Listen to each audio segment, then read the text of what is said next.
Bom dia, boa tarde, boa noite, amigos, colegas, povo da minha amada Porto Alegre, Brasil e mundo, começando nos estúdios do Sindicato Médio do Rio Grande do Sul, o programa esportivo Sala de Prescrição, onde se fala de tudo, até de futebol. Hoje é um programa especialíssimo. Primeiro porque tivemos a épica batalha de Porto Alegre, que os colegas vão poder falar melhor. Mas esse é o segundo motivo. O primeiro motivo é que nós estamos recebendo ela, que eu até confesso, e talvez seja por ignorância do apresentador, que não vê mais tanta televisão, confesso isso, não tem mais tempo. Não a vejo tanto assim mais nas mídias, ou pelo menos nas mídias abertas, mas é uma pessoa a quem eu estava falando aqui fora do ar, acompanhei muito enquanto jornalista de campo, vi várias vezes no Estádio Olímpico, onde eu ia, e que é responsável pela hora da virada. E ela vai me dizer se o time dela passou pela hora da virada. Eduardo Strebe, o Colorado ontem passou pela hora da virada? Prazer estar aqui com vocês, Prazer, que legal, nossa. Obrigada aí pelo convite. Claro que passou, virou lindamente. Quando ninguém esperava, era difícil acreditar que o Inter fizesse alguma coisa em campo, porque não era somente os resultados, o Inter também não estava fazendo. A gente vinha de goleadas, um time que psicologicamente se dizia abalado, que entregou muito pouco esse ano para a torcida colorada. E, de repente, não adiantava os resultados paralelos funcionarem se o nosso time não fizesse.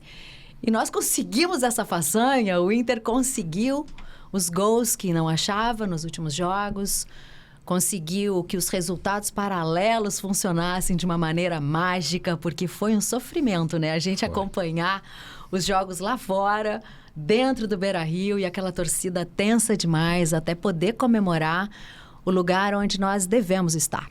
E a gente fala de comemorar a permanência na elite do futebol brasileiro, isso é muito pouco, muito pouco. Hoje, passada a euforia, a gente tem que lembrar disso.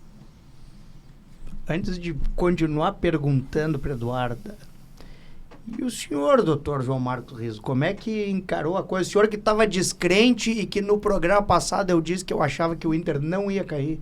Eu achei que o Inter não ia cair. E aí?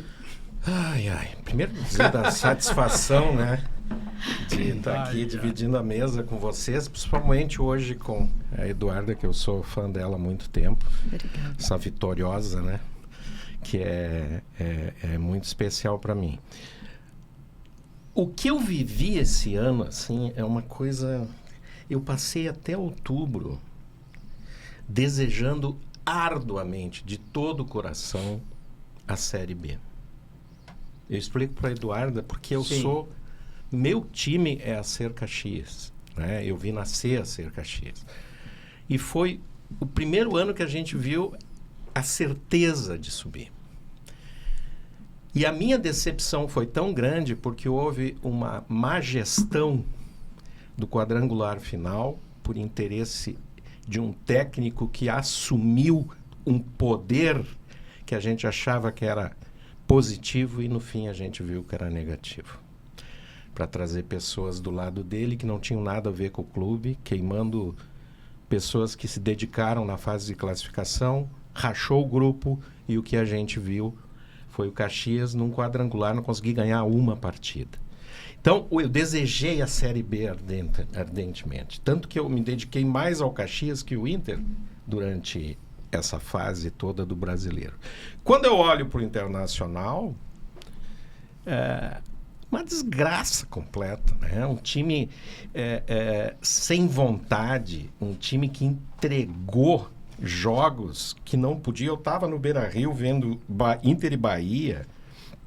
O que esse time fez no segundo tempo, depois de estar ganhando de 2-0, é de demitir jogador em massa lá dentro.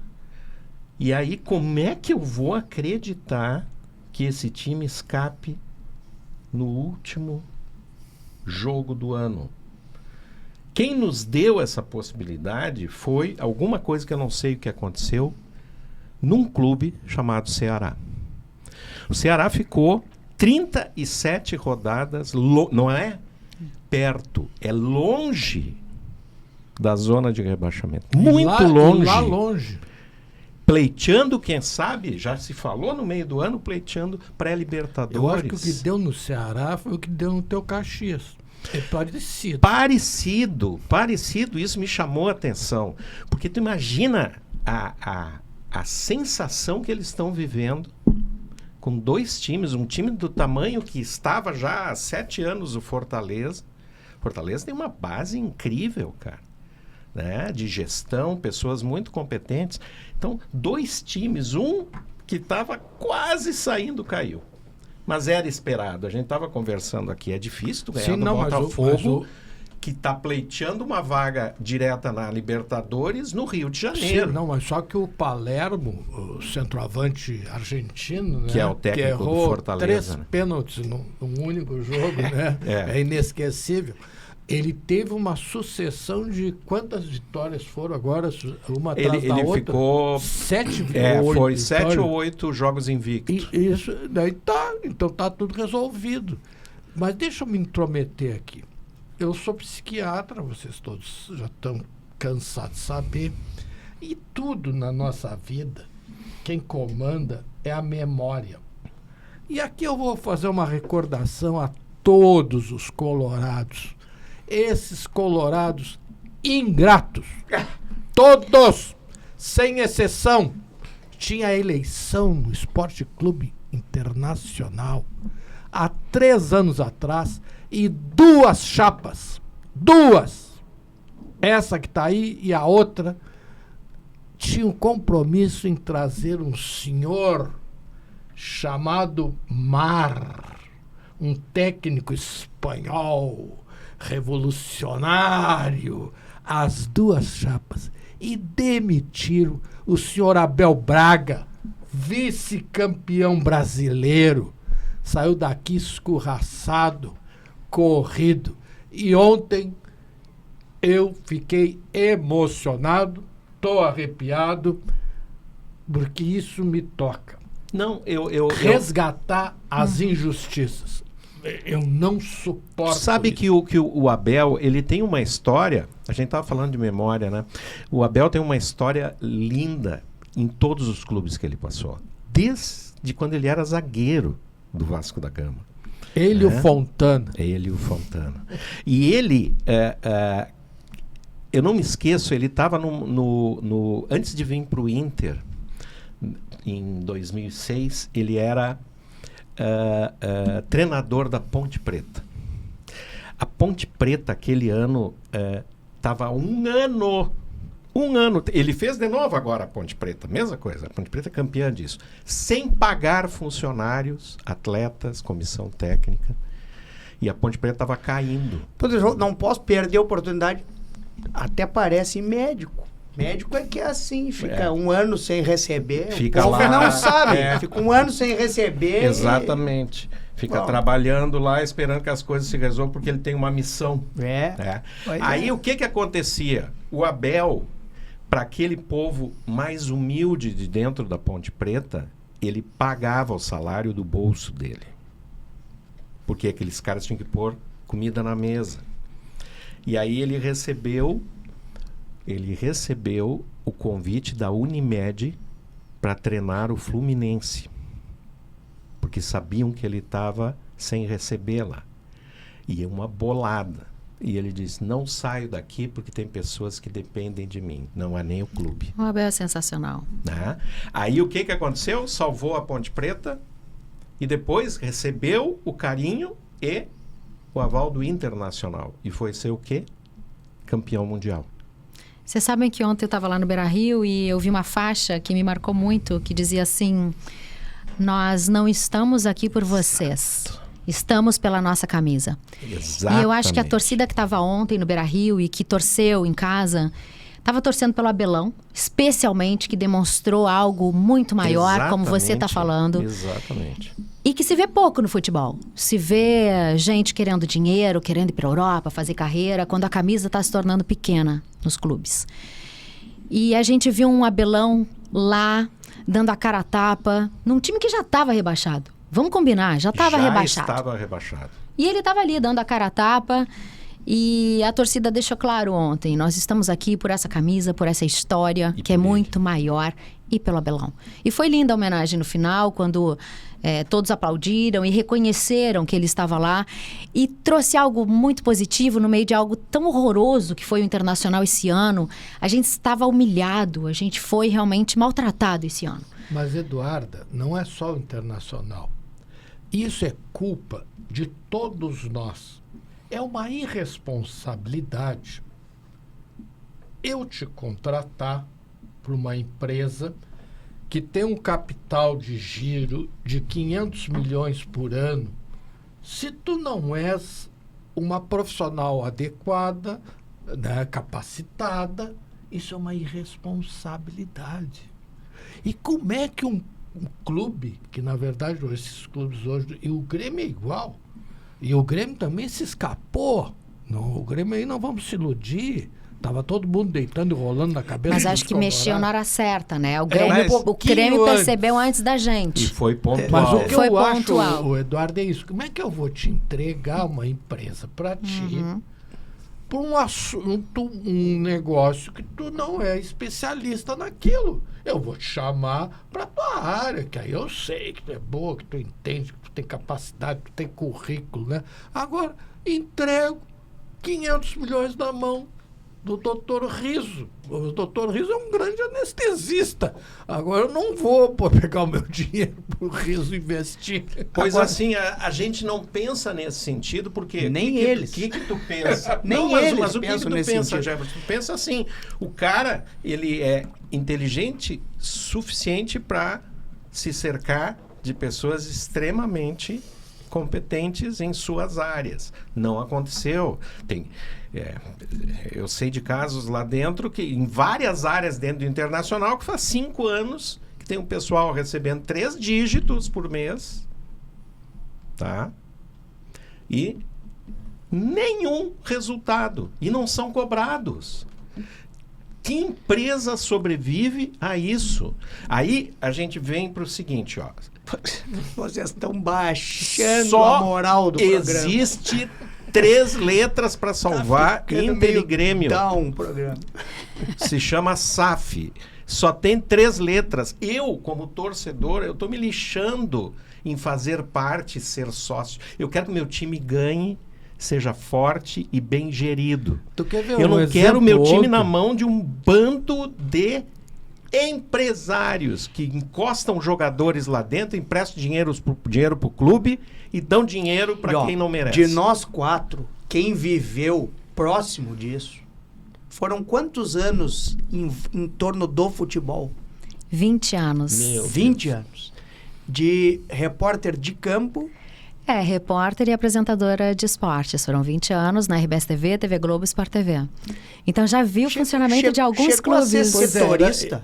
Era isso que eu queria provocar com a Mas Eduarda. eu queria que ela, que teve lá dentro, que viu muita coisa, que ela dissesse o que ela acha dentro que ela me diga que eu tô errado. dentro daquilo. Eu ia falar sobre isso, mas não é sobre o erro. Dentro daquilo que ela pode dizer, evidentemente, que pode ser tornado público. Não, mas vem cá. O que ela atribui isso que aconteceu? Já dando O que vem acontecendo. O que eu imagino? Não. Realmente, os jogadores queriam que saísse o Dias, a família Dias. O Roger. Faz tanta diferença assim um técnico que entra para 2 jogos, mesmo Abel. E uma coisa pra gente pensar, vocês imaginam o seguinte, hoje nós estamos falando aqui, o Abelão, que veio, que fez uma coisa maravilhosa. Mas será que ia ser o mesmo comentário se tivesse perdido? Será que se tivesse perdido, o comentário não ia ser, tu vê, esse era o momento de um choque, tinha que trazer um cara de tal perfil, e aí traz o Abel que tá aposentado. Tá, mas voltando no início da tua pergunta. Não, mas a nossa convidada é Eduarda, nós estamos falando demais. Não, gente, eu só ia falar, na verdade, uma opinião, não dentro do que eu vivenciei. Claro que a gente acaba pegando muita experiência, vendo muita coisa, mas eu acho que a dupla Grenal não aproveitou a pandemia. Quando a bola parou e nos ensinou que a gente deveria abrir a cabeça, pensar na SAF, pensar na gestão como um todo, trazer coisas além da camisa. Nós continuamos com a ilusão de que o gestor é aquele, eu sou colorado, eu sou gremista, eu vou fazer diferente. Não vai fazer se não tiver competência, se não tiver gestão. E a gente teve tantos exemplos. Eu tinha um programa de esportes depois, né, quando eu saí da TV, e a gente entrevistava gente do mundo inteiro sobre gestão, sobre as grandes novidades. O Inter e o Grêmio nunca estavam lá, nas novidades. A gente via as coisas acontecendo, a bola parou, ninguém tinha receita, a gente precisa fazer diferente. E nada acontecia na dupla Grenal, porque a gente ainda acha que camisa ganha jogo. Então, a gente perdeu a pandemia como um grande exemplo de se mexer, de ver o que está sendo feito lá fora, o que está sendo feito, inclusive no Brasil, em outros lugares, que se movimentaram com relação à SAF, gestões competentes, com pessoas competentes de fora, que agregaram valor aos clubes. E a dupla Grenal parou. Eu queria que tu desse um exemplo. Tu trabalhou na Rede Globo, no Sport TV, e tu estava, creio eu, bem no momento da mudança da mentalidade administrativa do Flamengo. Estavas lá, te lembra? Sim. Então tá. O Flamengo estava na mesma situação que nós aqui. Ia falir, te lembra? Estava falido.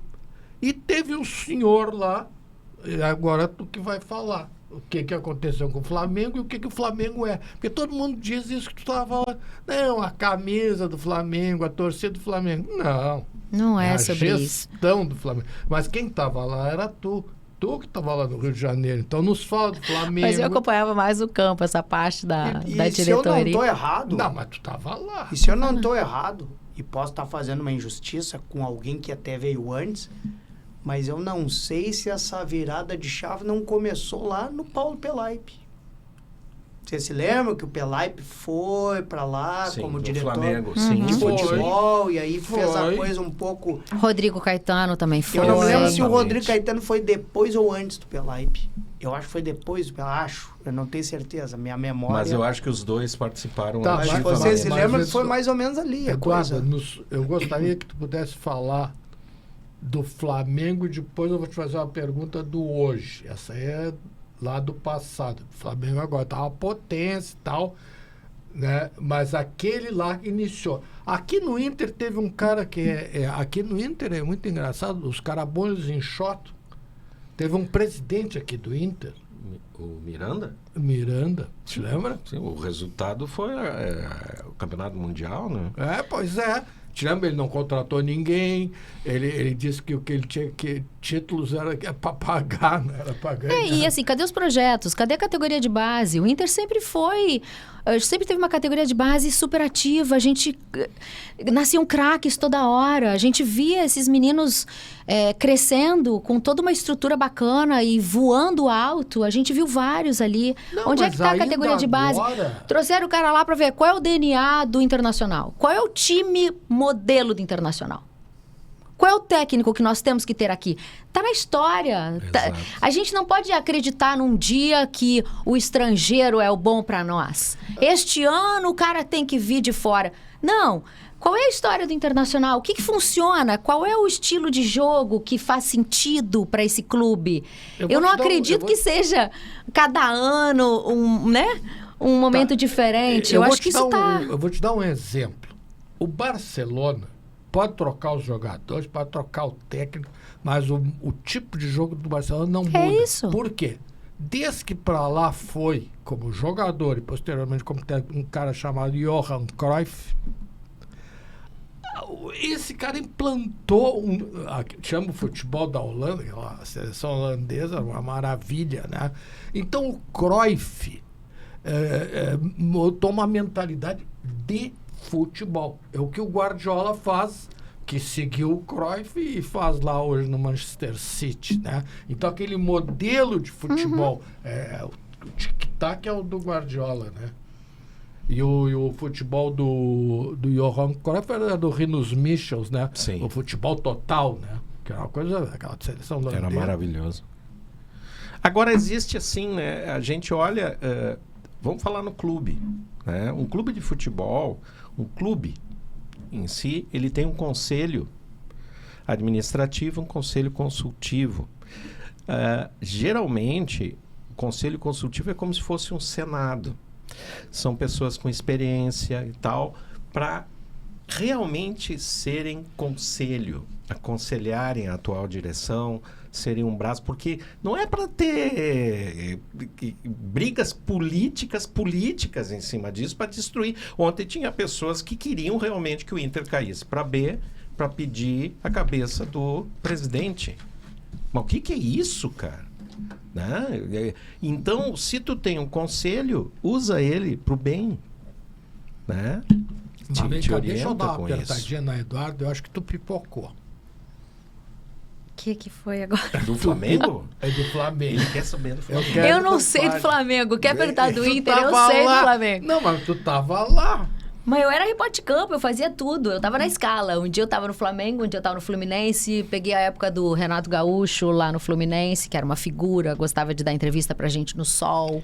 Então, pergunta, vou pegar aí, vamos na parte, assim, humorística. O Renato é personagem?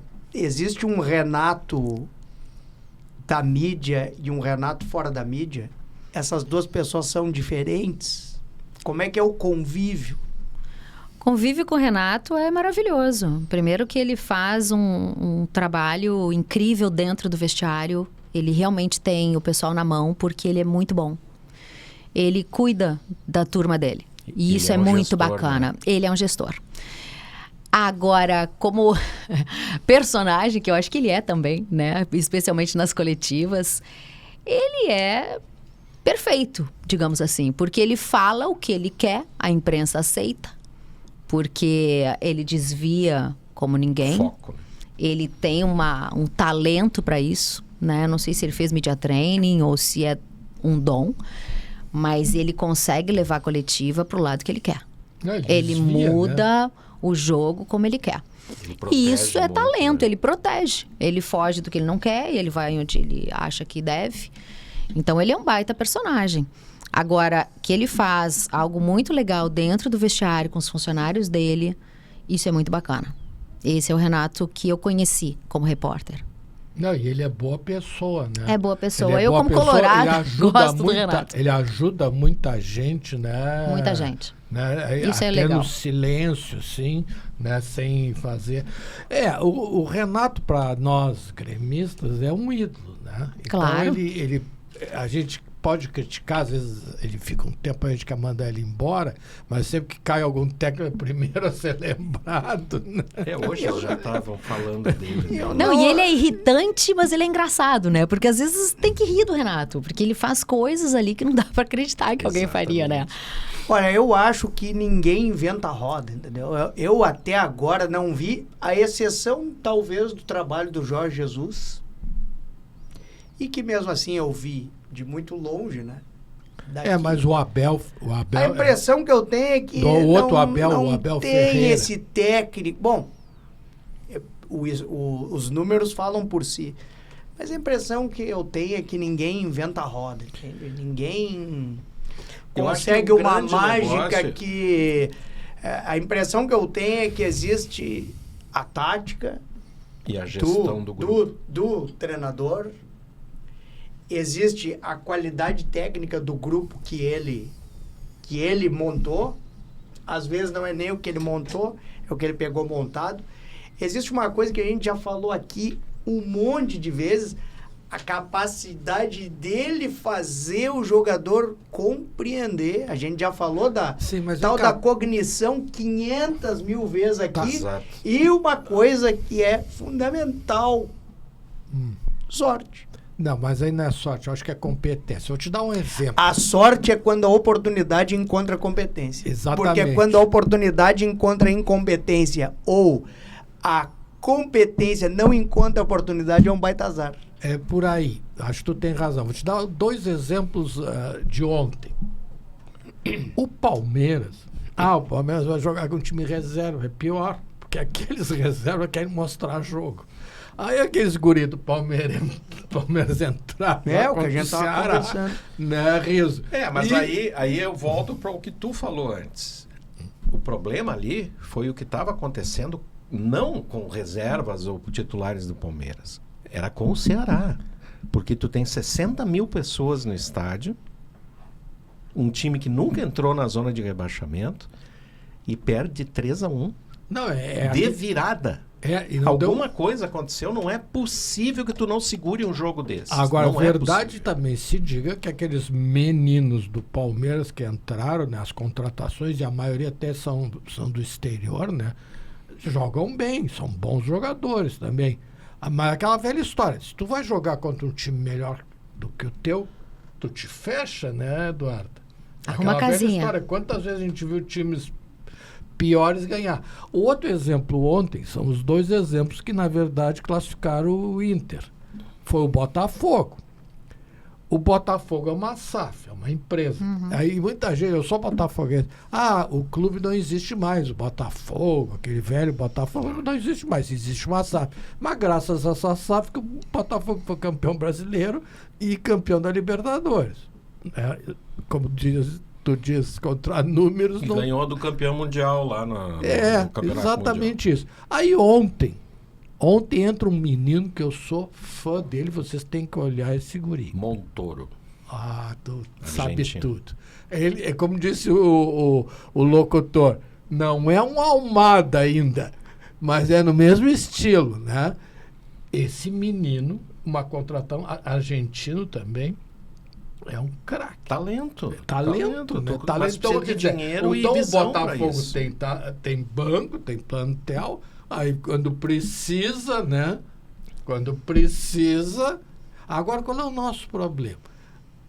Eu quero discordar um pouquinho de ti. O Inter ainda tem sorte que tem vendido uns meninos agora recentemente. E vendido muito bem. Creio que o problema é que o Grêmio tem uma sub-17 que é boa demais.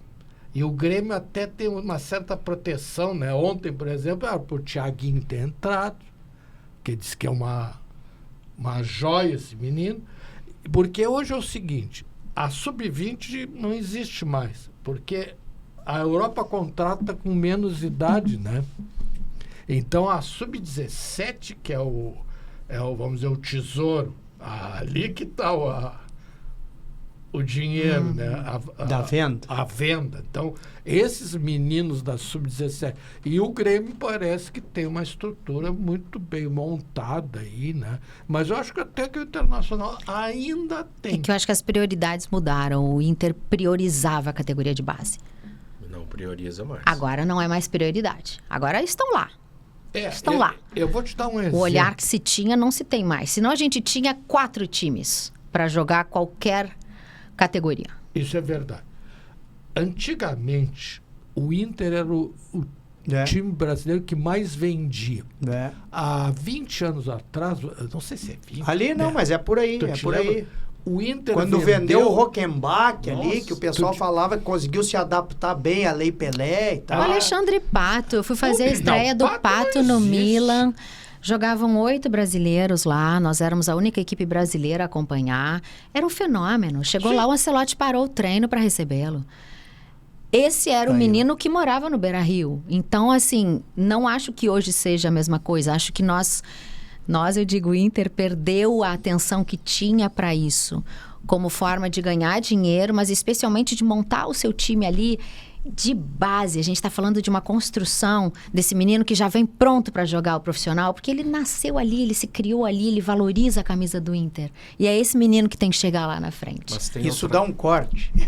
Mas tem outra coisa que eu acho que é problemática e que vem disso de largar de mão a base, que é tu competir com Palmeiras, São Paulo, Corinthians, Flamengo, a base desses times. Hoje o Nordeste te oferece... Hoje o Mirassol oferece base, né? Então, assim, a base hoje, por causa da Lei Pelé, tá na mão de quem aquela criança de 10 anos? Tá na mão do empresário já. E ele vai colocar onde? Onde ele tem negócios, né? E ele vai colocar no Inter, que não está pagando, que não tem o CT perto do negócio, que não valoriza, que não tem o quê. Ou ele vai lá para o Palmeiras, vai oferecer em São Paulo, onde se vende um jogador que nem aquele... Tinha um zagueiro, Vitor, alguma coisa, que saiu daqui com 18 anos... Nem tá na seleção e tal. Não, teve agora o Cuiabano, teve outros caras. Então, é uma coisa Então, nós demais. precisamos do quê? Voltando ao trocadilho do início, nós precisamos de uma virada. Exatamente. E a Eduarda veio com uma camiseta escrita A Hora da Virada. Fala aí, quando é que nasceu o projeto? Como ele se desenvolveu? Tu é a convidada, tu tem que falar. A Hora da Virada começou com empreendedorismo, né? Depois de 20 anos trabalhando como repórter e apresentadora da TV, eu resolvi empreender, voar com as próprias asas. Então, eu montei a minha empresa, a Duda Strebe Comunicação, trabalhei com assessoria de imprensa, trabalho até hoje. E aí, de repente, quando eu comecei a organizar a vida, né? Conciliando maternidade, carreira com a minha filha, veio a filha tá com quantos anos? Agora 15 anos. E aí veio uma luta contra um câncer de mama. Exato. E apesar de eu ter recebido esse choque, eu queria compartilhar na internet, ajudar outras pessoas, porque eu tenho o privilégio de ter um plano de saúde, de ser uma pessoa pública, então muitas coisas chegam até a minha casa. E eu comecei a falar sobre isso na internet, mostrar sobre os perrengues, sobre uma vida real, porque as pessoas acham que a gente da TV é outra coisa, e a gente é gente como a gente, né? Nós temos as mesmas dores. E eu comecei a dividir essas dores, então, as soluções, as vitórias. Isso é que ano, Duda? Só para situar quem está nos assistindo no tempo, assim. Eu saí da TV em 2015, então organizei, né, essa minha vida empresarial, e aí em final de 2021 que eu descobri, então, meu câncer de mama. Com 5, então, é isso? Ela estava com 11 anos quando eu descobri o meu câncer. Ah, certo.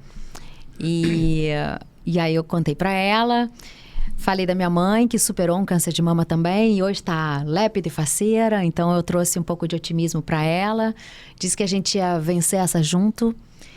E formei um timaço, né? Toda a família abraçou a causa e a gente foi, então, virando essa página e especialmente transmitindo força para as pessoas que estavam ali, especialmente no meu Instagram.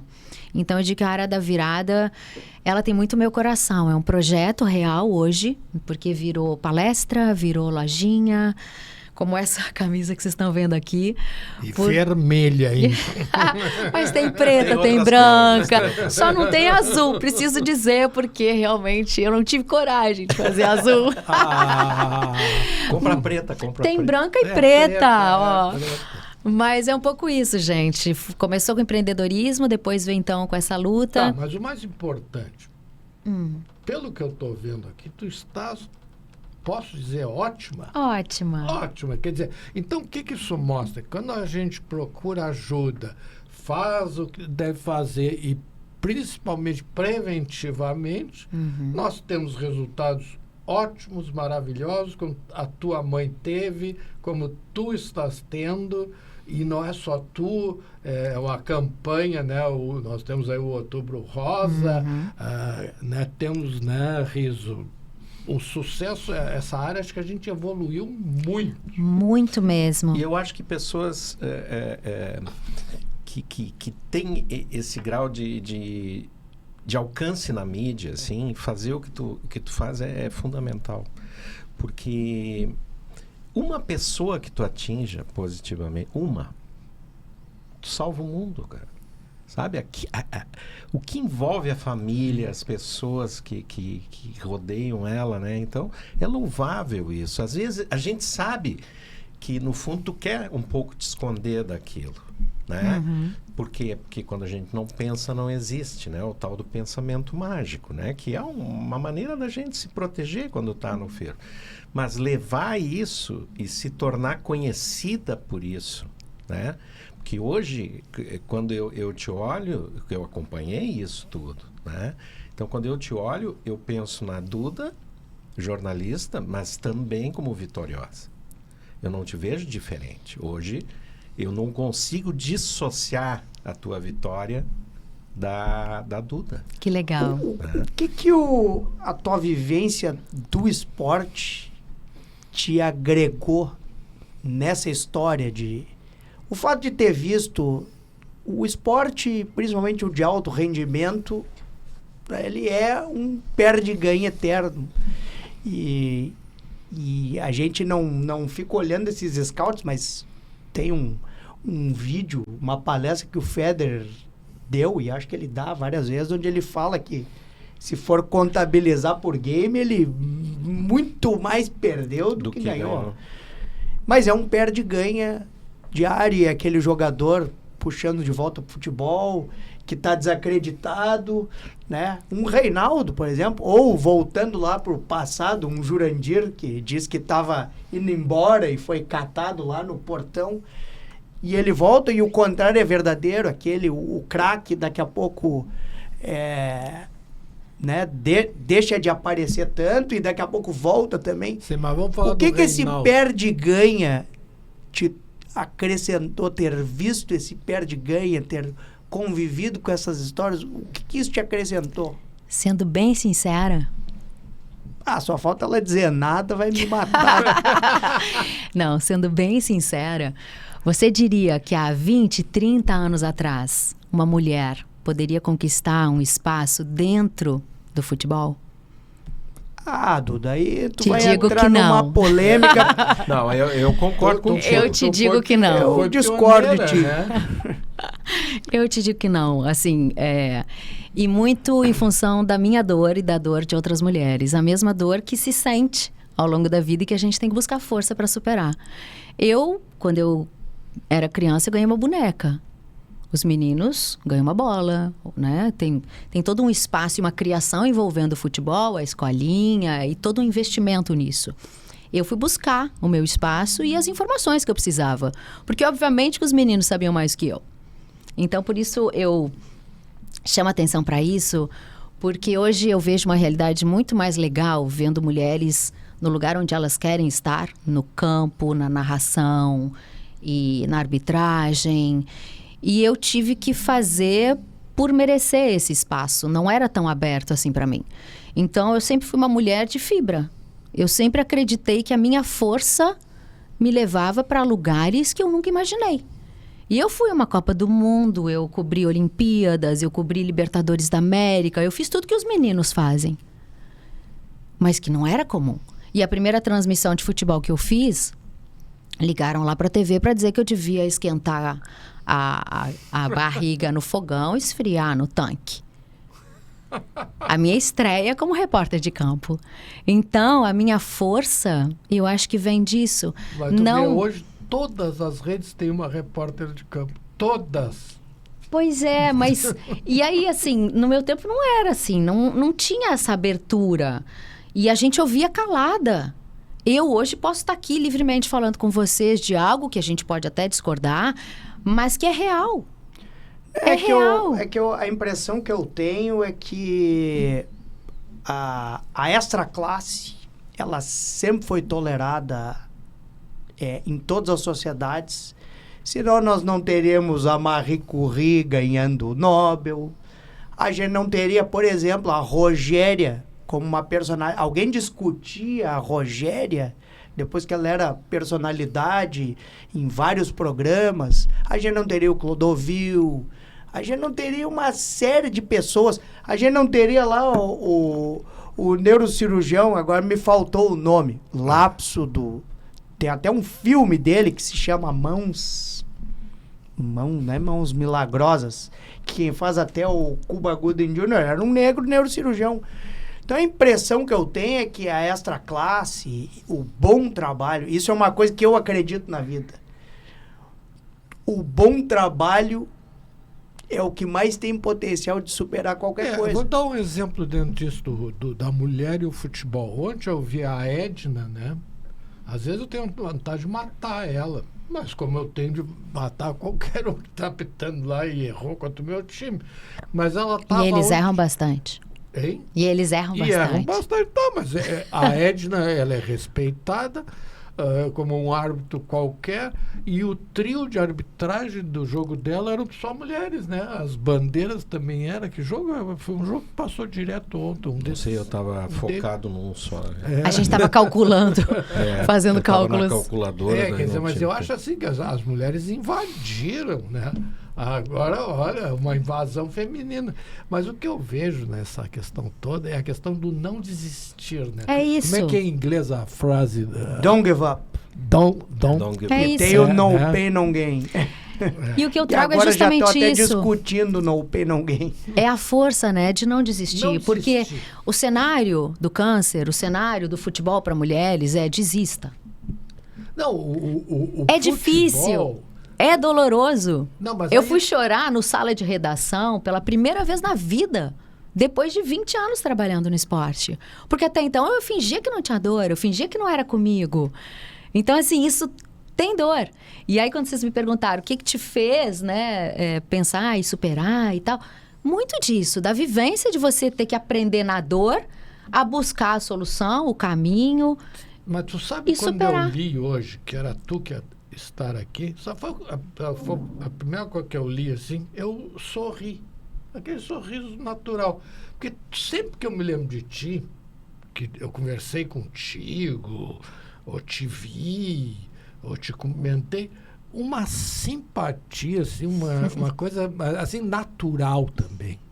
Natural. Eu digo, Eduardo, que legal. Obrigada, doutor. Não, E sabe mas que meu assim- pai era psiquiatra? Pois é, tu falasse que é teu pai. Verdade, doutor Carlos Alberto Crespo de Souza. Enfrentou um câncer também. Carlos Alberto Crespo Souza, esse nome é lá da minha região, isso é lá da região sul do estado. É. Claro, conheço essa indiada toda aí. Esse sobrenome são E como é que está estabelecido agora? Tem quantas palestras? Qual é o público que geralmente vai palestrar? Isso mudou, não mudou? É mais voltado para mulheres, não é? Como é que é? As mulheres se identificam mais com a palestra. Porque, como eu falo de carreira, maternidade e algumas viradas, as mulheres acabam se identificando e se emocionam. É muito bonito de ver. Mas o mais legal é no dia a dia, você ver essas mulheres ali compartilhando comigo fotos. Tô chegando aqui na minha última quimioterapia, eu tô na virada. Então, você entender que você tem voz para isso, para fazer coisa boa, para estender a mão, para deixar a galera mais forte, porque eu disse do privilégio que eu tenho de ter um plano de saúde, mas eu tive um privilégio também de ter uma família, uma rede de apoio. E a gente sabe que muitos pacientes oncológicos são abandonados no momento de maior fragilidade. Então, é isso que eu quero passar hoje nas minhas palestras, eu quero passar na minha rede. Dizer que a gente não está sozinho, mesmo quando parece que todo mundo saiu, e isso é engraçado, assim, né? Quando todo mundo comemora com a gente a última quimioterapia, a última injeção, e aí você tá lá naquela euforia, acabou. E aí, o que você faz no dia seguinte? Porque não acabou.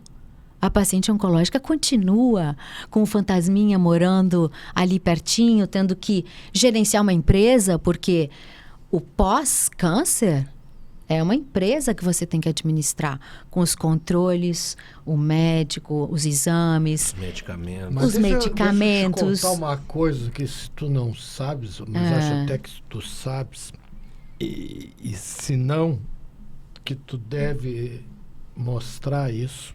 Estão aqui dois colegas.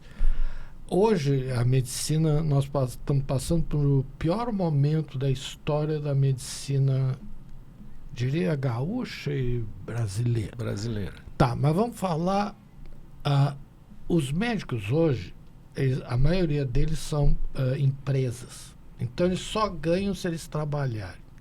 E nós temos várias colegas que também têm câncer e que também estão fazendo quimioterapia e não podem parar de trabalhar. Porque se elas pararem de trabalhar, elas não têm dinheiro para pagar esse plano de saúde que tu falaste. Então, vejo assim, muitas vezes a gente ajuda e está ali do lado, vamos junto. Vai descansar, que eu te seguro aqui.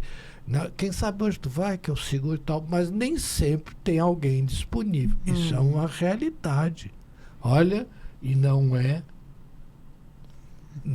pouca gente. Então isso eu acho que é uma coisa que tu poderia mostrar do outro lado do balcão. Né? Bom, eu fazia quimioterapia, dormia, me recuperava e ia trabalhar. Isso, Né? A gente sabe que é difícil, Olha, né? É difícil porque o corpo dói, o corpo pede para parar. E eu tive neuropatia também, além de queda de cabelo e todas as coisas horrorosas que o tratamento nos traz. Mas eu tinha neuropatia, às vezes não dava. E a vida tem que seguir.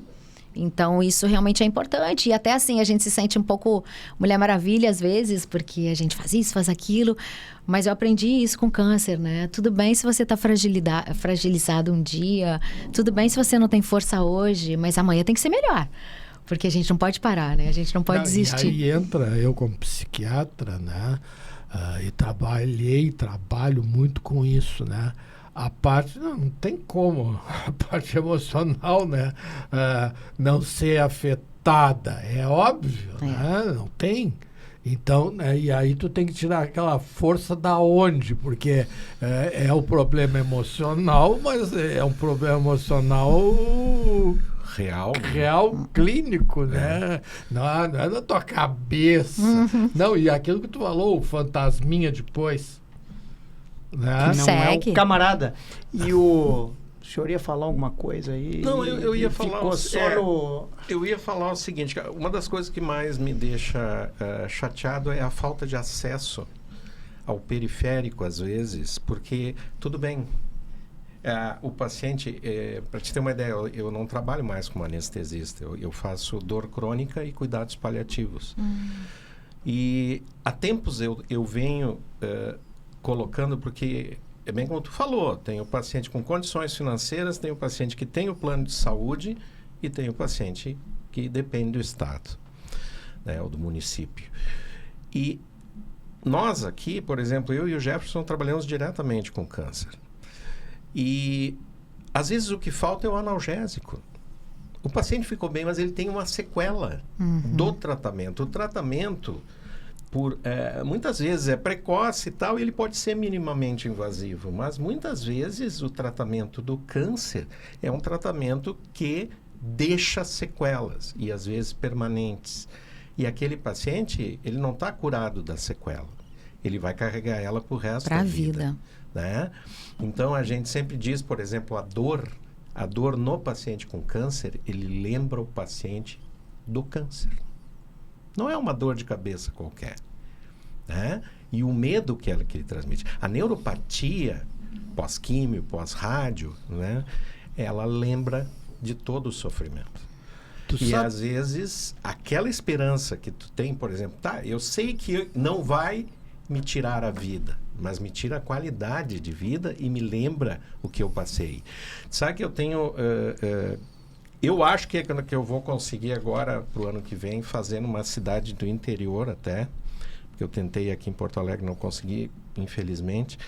Eu tenho um projeto já há 5 anos que se chama, por exemplo, Porto Alegre sem dor de câncer. Que é o quê? Nós entregarmos uma cesta básica para qualquer paciente com câncer gratuitamente. Uma cesta e um treinamento do pessoal de saúde para entregar isso. Por quê? Porque essa parte fica meio perdida. Entende? As pessoas... tu não quer voltar no oncologista para dizer que tu ficou com aquela sequela de dor, ou no cirurgião, eu vou consultar com o cirurgião para dizer que naquela cicatriz eu tenho uma hipersensibilidade, eu não quero mais mexer nisso. Isso. E aí tu tem que ter quem te dê o suporte. Tá, eu vou te dar um exemplo. Na época do Covid, e depois se repetiu com as enchentes, eu trabalho no Hospital Mãe de Deus, então nós somos vítimas duplas.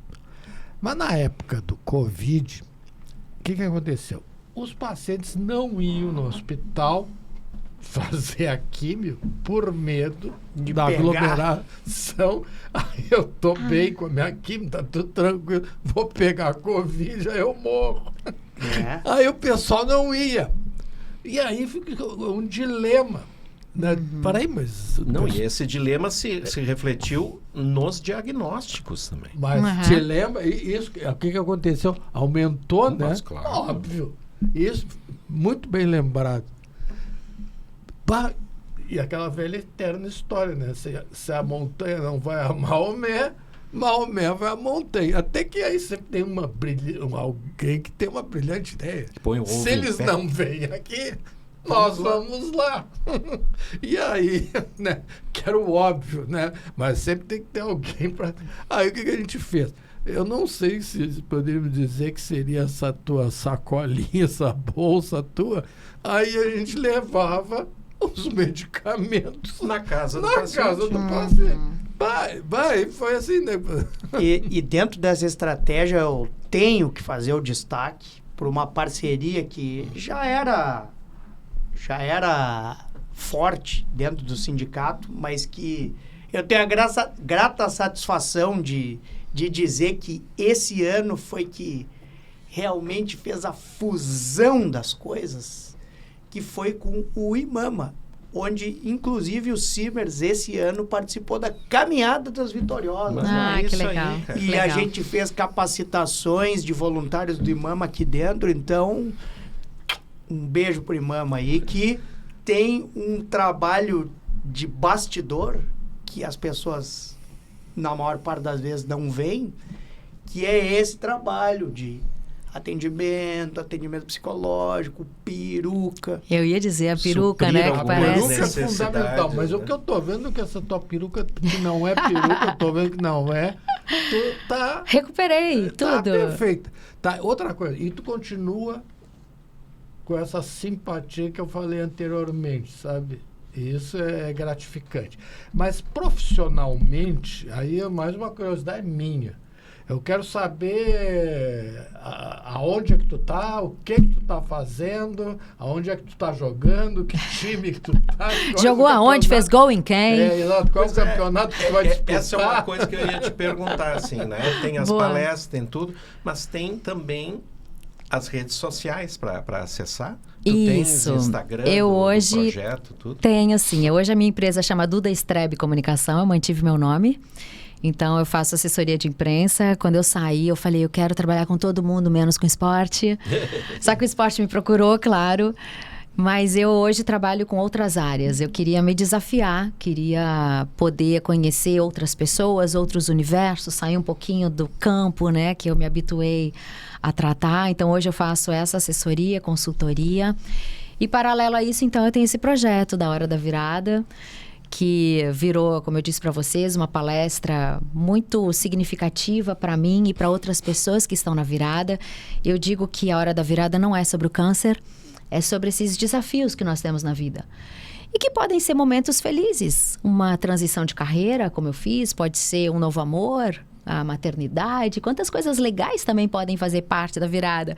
A nossa permanência na Série A do Brasileirão Sim, é hora da virada. é uma virada e tanto. Então... E tu tens o quê? Tu tens daí o Instagram. Isso, são perfis diferentes. Então, tem o meu, @EduardaStrebe. E aí tem @DudaStrebe Comunicacão, que é da minha empresa. E a Hora da Virada Oficial, que é onde eu reúno todas as informações ali desse projeto que eu digo tem o meu coração. E tem podcast, vídeos, alguma coisa assim? Tem Ou- vídeos ali, eu faço participações em alguns convites. Então tu fala assim de situações. Falo. Eu passei por uma situação assim que até eu acho que é importante falar aqui. Tem uma paciente minha que é uma pessoa extraordinária. Ela estava grávida. E aí ela descobriu que tinha câncer. E aí disseram, a quimioterapia e a gestação e aquela história toda, né? Todo o risco. Todo o risco. E ela estudou tudo. Ela estudou, ela sabia mais sobre a matéria que Deus e o mundo. E ela disse assim, eu vou ter esse filho. teve o filho, fez a quimioterapia depois. Uau, Tá linda, que coisa maravilhosa. linda. E eu até me emociono um pouco. E então acho que é importante contar essas histórias, que são histórias fortes, né? E você falou de algo muito importante, a informação, o conhecimento. Quando eu descobri o meu câncer, meu ex-câncer, né? Eu não gosto de falar que ele é meu, não é? Não é mais. Falou muito meu, que meu. É o ex. Mas eu me informei muito sobre, eu estudei. Porque eu acho que quanto mais a gente tem conhecimento, informação sobre o que a gente vai passar, e claro que é uma caixinha de surpresas, a gente não sabe bem, mas quanto mais conhecimento você tem, mais confiante você fica com os teus médicos, e aí eu chamo atenção para humanidade dessas pessoas, né? Dos médicos. Hoje eu tô aqui no Simers e acho que é legal a gente falar. São médicos hoje cada vez mais humanizados. As enfermeiras que nos cuidam dia a dia naquela quimioterapia, como se a gente fosse parte da família delas. É a linha de frente, né? É uma coisa impressionante. Eu digo que a palavra acolhimento ganhou outro significado para mim, depois desse processo todo. Porque são pessoas que têm outras famílias, mas me cuidaram como se eu fosse da família delas. Então, isso é muito importante da gente destacar. E hoje a gente vê essa questão da informação. Quanto mais conhecimento você tem, mais você está preparado para encarar aquilo ali e dizer, isso faz parte do processo, tá tudo bem, amanhã vai ser melhor. E isso te deixa mais encorajado, eu acho, para poder passar pelos perrengues e para entender que faz parte, que a químio é um aliado. O tratamento é aliado, não pode ir contra a químio. Eu botava uma música, ia dirigindo, feliz, aí me cortaram, não pode ir dirigindo. Eu falei, tudo bem, então eu ia só nas injeções que eu tomava, que era na coxa, eu conseguia dirigir, mas eu gostava de estar ativa. Eu gostava de dizer, sim, eu posso. Então, acho que esses aprendizados, assim, que a gente vai até tendo... distrai, né, Eduarda? Porque enquanto tu tá preocupada ali com o trânsito, aquela coisa aí toda... você não tá doente. É isso. Tira dá uma de Renato Portaluppi, isso, né? tira o foco. Desvia o foco. Exato. Exatamente. E tem isso, né, de saber que não tá sozinha, né? Tu pensar na tua rede de apoio, né? Eu fico... E essa coisa da informação, ela é, que a gente chama em medicina de psicoeducação, né? Que é dar toda a informação possível para o paciente. Antigamente, bem antigamente, né? Pô, como é antigamente, ontem eu fiz 34 anos de formado. Então, nos meus antigamente... Tu é jovem, eu tenho 42. Mas estamos ali. Ó. E que aí, maravilha. antes de eu me formar, eu tinha professores que diziam assim, ó, vocês não falem tudo para os pacientes. Né? Porque senão o paciente pergunta muito e ele não entende o que tu fala. Achava que aquilo ia gerar medo, né? E realmente tinha abandono. E abandono de tratamento. Exatamente. E hoje a gente sabe que é o contrário. Ao contrário. Quanto mais informação que naquela tu der pro paciente, época, mais ele vai saber que ele não deve procurar em tal lugar. Uhum. Eu tive uma experiência semana passada de uma paciente, um paciente me mandou um monte de informação do IA. Foi uma primeira consulta, não foi o paciente, foi o esposo da paciente. Mandou um monte de informações assim. E a gente sabe que a inteligência artificial hoje padece de um fenômeno chamado alucinação, que é o que, se ela é fora do contexto médico, se é uma IA que não é blindada dentro do contexto médico, ela pega informações que são anedóticas. Informações de relatos, de coisas que estão passeando pela internet. E era aquilo que ele me mostrava. Aí eu digo, não, vocês vão essa semana no consultório, nós vamos conversar sobre isso aqui.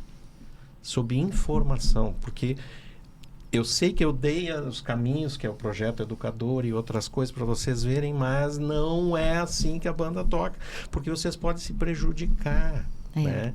Então, informação da informação é importante. Informar sobre a informação. E aí aumenta a adesão, aumenta a tranquilidade do paciente. Os nossos médicos, os nossos professores antigos diziam, né?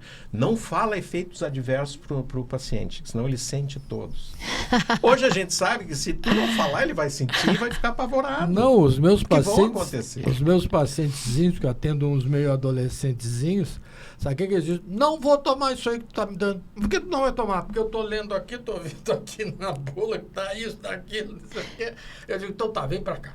Senta aqui do meu lado. Vamos ver o que nós vamos tomar, então. E a gente escolhe junto. Vamos fazer junto esse troço. Que bárbaro. Pronto. Eu só proibi a minha filha, né, que tinha 11 anos na época. Eu falei, ó, tu tá fora do Google. Tudo que tu quiser saber, pergunta pra mamãe. Fala com a mamãe. Até porque era uma maneira de eu tornar a vida dela um pouco mais colorida. Então, eu acho que ainda não tem uma estrutura ainda não pra ter tinha. Carregar aquele... Exato. Tem coisas que até hoje ela não sabe, né? Que eu colori, né? E transformei aquele momento no mais aceitável possível para uma menina de 11 anos que tinha que estar ali comigo, porque afinal ela estava no dia a dia comigo, ela me via deitada, coisa que ela nunca viu, porque a mamãe sempre foi do babado, mas ela tinha que entender que aquele momento ia passar e que a gente ia estar aqui hoje na boa. Esse projeto, com esse foco, tu faz assessoria... De imprensa. Para empresas. Para empresas, faço para escola, faço para profissionais, cuido de redes sociais. Mas tu não tem um foco específico, assim? Não, hoje eu queria diversificar. Queria sair do futebol, sair das 4 linhas. Hoje eu somente sou torcedora e é um privilégio. Não, mas eu falo assim, em termos de trabalho. Por exemplo, tu foca mais em empresa, comércio? Não, eu sou assessora. Quem precisar de um apoio, fazer essa relação entre empresa, mídia. Eu trabalhei em todas as mídias, TV, rádio, jornal, então eu tenho conhecimento das redações. Nós precisamos divulgar esse programa aqui do Dr. João Riso. O educador. Né? É o projeto educador. Esse projeto, tá, olha, é assim. Olha, eu tenho um projeto lá da psiquiatria. Tal. Vamos conversar, pessoal. Vou deixar aqui meu cartãozinho. Isso, ótimo. Não, tá, olha, nós podemos fazer assim, quem sabe se tu divulgar assim fica mais claro. Exato. Chama mais, importa mais ou menos, né? Ela canalizou 20 anos da vida, né, no esporte. Aí, ó. Não, mas é que o agora esporte, eu tô pro lado contrário. Não, é que o esporte... Sabe que tu não é a primeira que diz, né, dentre os atletas também, né? Como é bom ser torcedor. Não, É muito bom. E tu sabe quando eu fui no Beira-Rio, primeira vez, que eu já era colorada assumida, né? Que foi depois do sala de redação. Eu fui e eu não sabia torcer mais. Porque eu me continha tanto durante todo esse tempo, que eu ficava sem graça, assim. Eu fazia assim, não posso fazer. Claro que eu posso, agora eu sou torcedora. Claro. Aí eu comecei timidamente. Hoje eu explodo na arquibancada. Mas sabe o que é? Por exemplo, tem vitórias que para nós são eternas. Né? O futebol de alto rendimento hoje, a glória não é mais eterna. A glória dura atualmente no máximo 3 dias. Se daqui a 3 dias tu perder, pronto, já começou tudo de novo. Então sai assim, campeão brasileiro, campeão da Libertadores, tem que disputar lá o Mundial. Aí chegou lá, foi uma fiasqueira. Pronto, acabou. Acabou o amor. Acabou tudo. Então, infelizmente, nós ainda não acabamos. Temos alguns segundos. Mas temos que acabar porque a única coisa que é inexorável é o tempo. Dr. João Riso, muito obrigado pela sua participação. As considerações finais aí. Vamos botar o programa que... foi um pouco assim, um clima mais bucólico, eu diria. Vamos tentar fazer ele, no final, ele ficar up. Difícil, porque temos que... Hora da virada, vai lá. É, hora da virada. Né? Vamos ver o que sirva de lição, né? Tudo que aconteceu e as pessoas põem a mão na consciência e virem o Internacional ali, porque ele o que se provou ontem que ele é muito maior do que tudo o que se fez durante esse ano ou nos últimos anos, né? Então, pôr a mão na consciência de que está diante de um gigante, né? Como é o Grêmio, né? São coisas... que não foi muito diferente do Inter, não. Não vamos ficar se iludindo. Assim, eu concordo. Mas eu acho que a gente aqui... se a gente for pensar agora, né, nós somos 2 clubes na Série A, né? Subiram agora 2 clubes paranaenses, que não tinha nenhum, e um clube catarinense, né, que não tinha nenhum também. Só subiram do Sul, os nordestinos caíram. Subiu do Norte o Remo Ah, O Remo fazia 40 anos. O Remo Tem uma subiu. torcida imensa. Dois do Nordeste não, desceu. não subiu nenhum. Né? Subiram 2 do Paraná Um e de a Santa Catarina Chapecoense. e o de coisa.